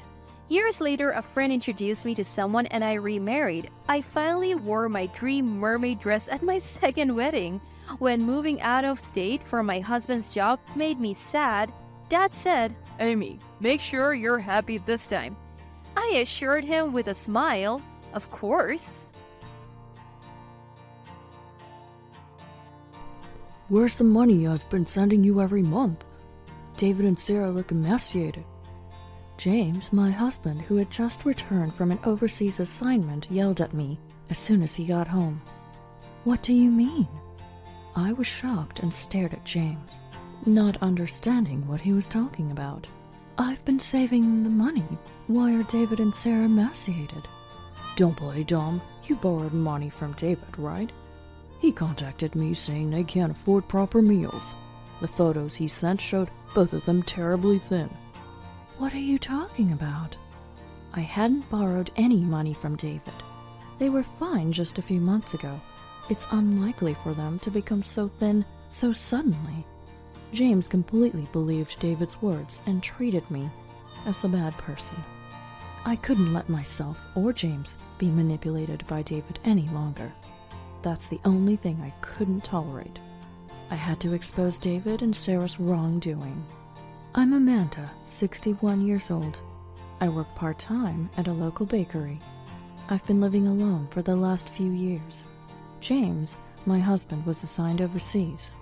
He's now over 60 and works for a construction company, still working hard as a site supervisor. For the past few years, he's been guiding and assisting locals in developing countries and building large commercial facilities. Although I was worried about his first overseas assignment, he seems to enjoy it, getting along well with the cheerful locals. James sends me $2,000 every month for living expenses, so I've been living comfortably on my own. We have a son, David, who also works for a construction company like James. He married Sarah 3 years ago and lives in an apartment nearby. Neighbors say it's nice to have a son close by, but that's not really the case. Since getting married, he hardly ever visits. David left home during his rebellious years, and we haven't been in much contact since. I hoped things would change once he got married and moved nearby, but they didn't. However, it's common to hear that boys don't keep in touch much, so I resigned myself to it. Then one day, David and Sarah suddenly came to my house. We have a favor to ask. What's going on? Well, we need to borrow some money. Money? Why? I raised my voice, fearing the worst, like debt. David and Sarah looked apologetic and shrugged. We're thinking of starting infertility treatments. Infertility treatments?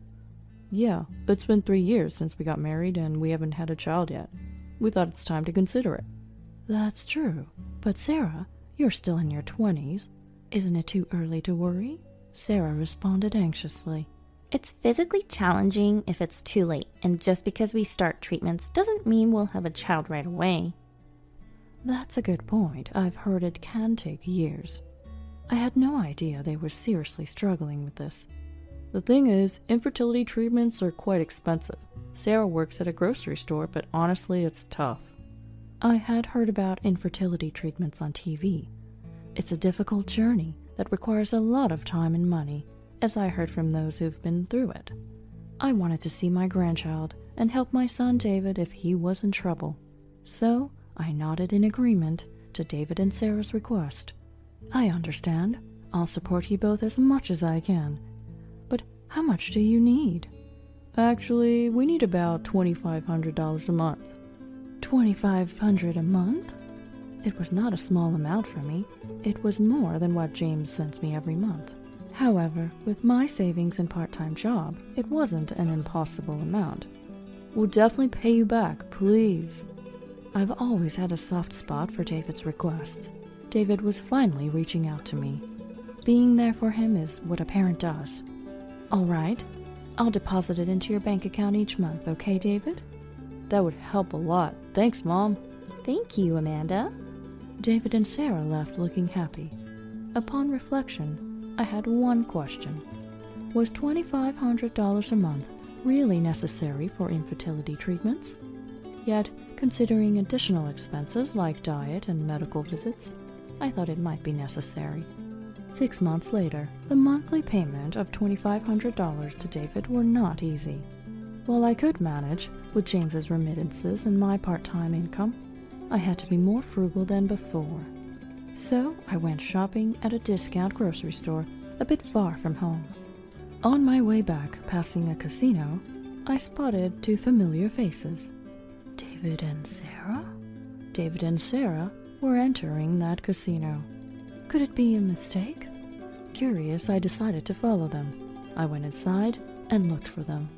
The place was crowded, and just as I was about to give up, I spotted David exiting the restroom. I followed them from a distance unnoticed. David and Sarah were excitedly discussing something. They sat at a table and started playing. There was David, a side I had never seen before. The game ended quick. David and Sarah seemed upset, probably having lost.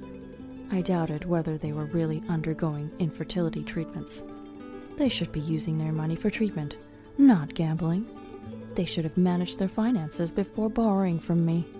Wanting to confront them, I approached as they left the casino. David, Sarah, can we talk for a moment? What, Mom? They turned around, surprised, their faces strained. What's this? You have money to gamble? Well, we just came to relax a bit. Relax? You seemed quite experienced, though. Oh, I used to come here with friends during college. College, huh? The more I heard, the more suspicious it seemed. So you don't usually gamble? No, we're just stressed, thinking about infertility treatments. That must be tough. But you seem quite knowledgeable. Is it really your first time since college? David began to fidget irritably under my questioning. Are you doubting me? It's not that, but it's shocking to see you coming out of a casino when you said you couldn't afford treatments. I haven't heard much about the treatment either. Oh, you're so annoying. David scratched his head and sighed exaggeratedly. Shut up, all that infertility treatment talk was a lie. So, all the money so far went to gambling? Obviously. If we hit it big, we'll be billionaires. It's stupid not to try such a dream. David and Sarah showed no remorse for deceiving me, laughing mockingly. I felt betrayed after worrying so much for David. I was ready to do anything for him, but he exploited my feelings. Well, then, you won't be needing any more money from me. What are you talking about? If you're not undergoing treatments, you don't need it, right? Well, don't expect a penny from us when we become billionaires. David crossed his arms and looked down on me. Sarah continued with a smug smile. By the way, we've already spent all the money you gave us, so there's none left. We can't pay it back. Too bad for you. David and Sarah said mockingly, then turned their backs and left without another word. I was speechless with astonishment. Despite having transferred about $10,000 to them over the past few months, this was their attitude. If I let them continue their reckless behavior, it would lead to irreparable consequences. That's why I decided to stop sending money to David. 2 months later, James was returning home temporarily. I prepared his favorite soup and pasta, waiting for him. As soon as he arrived, James burst out.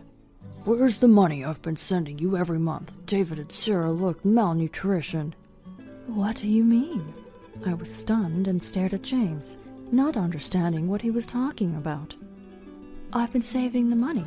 Why are David and Sarah malnutritioned? Don't play dumb. You borrowed money from David, right? He contacted me, saying they can't afford proper meals. The photos he sent showed both of them terribly thin. What are you talking about? I can't believe you. Aren't you ashamed as a parent? I've been sending enough money so you wouldn't have financial troubles, and yet you're borrowing money from our son. What are you doing? James was furious, blaming me for everything. However, I had never borrowed money from David. It was all a lie. I was shocked that James completely believed David's words and didn't trust me. But I couldn't let David and Sarah's lies continue. I decided to reveal everything to James. James, I understand you want to believe in David, but can you look at this? Bank statements, what about them? This is the money you've been sending me every month. What? You have plenty of money. James looked puzzled as he examined the statement. That's right, I'm not struggling for money, and look here. Did you send money to David? Yes, until recently I was sending David $2,500 every month. That much? Were you okay with your living expenses? Relieved that James had calmed down, I continued. I managed with my part-time job and savings. I had saved quite a bit. Looking at the remaining balance, he could see I hadn't wasted money. Then why give David money? He said they wanted to start infertility treatments. Infertility treatments? Yes, they've been married for 3 years without a child, so they asked for money for treatments. That's why I lent money to them. James was surprised, having not heard about the treatments. David and Sarah claimed to my husband that they didn't have enough money to live because of me. So why did you stop the payments? It was all a lie. They weren't going to the clinic. Then where did the money go? This is it. The casino they went to happened to be on TV. It showed people mingling. You don't mean they used the money for gambling? They lied to try and get money from me too? James stared in disbelief at the TV. That's when it happened. Hey, isn't that David and Sarah? Oh my gosh, it is. I never thought they would ever go back. David and Sarah appeared on the screen. I thought they would restrain themselves after I stopped the payments, but they couldn't quit gambling. Unbelievable. The photos they sent me showed them looking so thin. They haven't changed at all. Nowadays, you can edit photos with apps, you know. James, realizing he had been deceived, hung his head in dismay. Maybe his return home was also for David and Sarah's sake. After a moment of shock, James looked up, determined. Unacceptable. I need to have a serious talk with them. Saying that, he headed for the door. Where are you going? To David's house, of course. I'm going to confront them. In a rage, James was about to leave for David's house, but I quickly stopped him. It's pointless to go now. Why? They're at the casino and won't be back until evening. Plus, if you're going, you need to be prepared. I smiled at James. It was time to prepare something special that I had kept hidden until now. In the evening, when we thought David and Sarah would be home by now, James and I headed to David's house. When James rang the doorbell, David and Sarah appeared, looking flustered. What?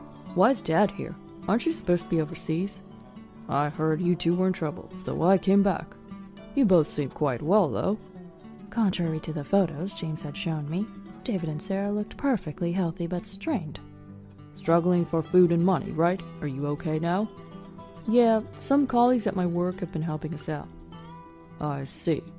You've been lending money to Mom, right? How much did you lend her? Well, that's... Pressed by James, David glanced at me. He scratched his head and said, That's right, Mom owes me over $10,000, and she hasn't paid back a cent. What do you think, Dad? Terrible, right? Facing David's resolve to stick to his lies, I let go of any remaining affection. That's awful. Do you have any proof? No proof. I lent it to her because she's family, but she's not paying it back. David's fake tears were met with Sarah's concurrence. We're struggling too, so we told her we couldn't lend her more money. She got angry, saying we're family but won't help. Is that true, Amanda? I did lend money, but I never borrowed any. Assertively denying their claims, David and Sarah's protest grew louder. Lies. She's deceiving you, Dad. Don't believe Amanda. James looked at them coldly, clearly fed up. I had no time for their charade. To end this, I took out the evidence from my bag. Look at this, my bank statements and the promissory notes. I had them right when lending money. That's a lie. David stammered, trying to grab the evidence from me, but I handed it all to James. In fact, I showed them all at home, but James reacts as if he's seeing them for the first time. What's this? You borrowed money from Mom? That's not what I heard. There's a reason for that. What's the reason? David stiffened as James's voice grew colder. James, always strict, must have instilled fear in him. Sweating profusely, David struggled for words. It was for gambling money, right? What are you talking about, Mom? That's ridiculous. Really? But you were on TV today. What? I showed them photos from my phone. I recorded a snippet of the show on my phone. David and Sarah appeared several times, wearing the same clothes as they were right now. Their faces turned pale at the photos. That must be someone else who looks similar. This isn't proof. You can't tell if it's us from that. Ignoring their denial, I presented several more photos. The photos contained pictures of him going in and out of the casino. Actually, I hired a detective to follow you, David, Sarah. They found out you've been going to the casino several times a month. What's this? They were speechless at the photos and investigation report. Also, the lie about infertility treatments. You haven't visited any clinic for months. Got anything to say? Realizing there was no escape, David sighed and feigned nonchalance. I thought you'd be easy to deceive, Dad. What did you say? I laughed so hard when you called in panic because of my email. If I knew it was this easy, I should have asked for money from you from the start, Dad. David's mocking laughter made James clench his fists on his lap. Did you enjoy deceiving me and your mom? Oh, it was hilarious. If only Mom hadn't been so perceptive. We wanted to win more. Really, we could have earned so much more. David and Sarah showed no remorse. Stop mocking your parents. Do you even realize you're doing something wrong? What? Borrowing and lending money within the family is fine, isn't it? Don't sweat the small stuff. Borrowing money? You don't even repay what you owe. Shut up. It's natural for parents to financially support their children, right? Don't make a big deal out of it. David seemed to think it's okay to do anything because we're family. But reality isn't that forgiving. I decided to confront David with the harsh truth. Listen, even within a family, lying to borrow money can be considered fraud, you know. Fraud? Yes, you tricked me out of money. I'm consulting a lawyer, so you might hear from the court soon. The mention of court panicked David, so I pressed on. The lawyer says there's a potential for fraud charges because the promissory note says it's for infertility treatments, but you never went for any. Then let's sue. David stood up as James spoke calmly. Wait, sue your own son? Are you really that heartless? What? You swindled money from us? And you're saying that? I know what I did was wrong, but wait on suing, please. Then will you repay us? Silence fell over David. It seemed he lost at betting again today. I don't have any cash on hand right now. I'm really struggling for money. I know. The detective said you might be in debt. So you're in debt. Having a hard time repaying. That's why you can't pay us back anytime soon. I squeezed David's hand, feigning sympathy. How sad. We didn't realize you were suffering so much. Sorry. Yeah, as parents, we should have paid more attention. We need to guide you to the right path from now on. James gently patted David's back. Mom, Dad. David's voice was pitiful. We smiled at him. First, admit your wrongdoing and repay the money. That's important. Why does it have to be that way? Borrowing means repaying. Teaching you the right thing to do is our duty as parents. We resolved to provide no further financial support. It's time for them to manage on their own, like adults. Come on. David and Sarah were visibly disappointed. Eventually, they were ordered to repay all the money they borrowed from us. James, of course, also cut off all financial support for David to prevent further gambling addiction. It's our duty as parents to guide them onto the right path. David and Sarah started working longer hours to repay their debts. Too busy to even think about gambling, they were considerably thinner. Sarah wanted to divorce to escape the debt, but David refused. With no money to hire a lawyer, they couldn't even afford a divorce and continued their married life. Despite their apologies, I had no intention of forgiving them. Adults must pay for their mistakes. A few months later, James finished his overseas job and officially retired. Having working non-stop, James had many things he wanted to do in retirement and recently got into camping. We went camping by a lake the other day. We really enjoyed our time together for the first time in a long time. With the money James had sent me and his retirement funds, we weren't financially troubled. We planned to spend our remaining years leisurely, just the two of us.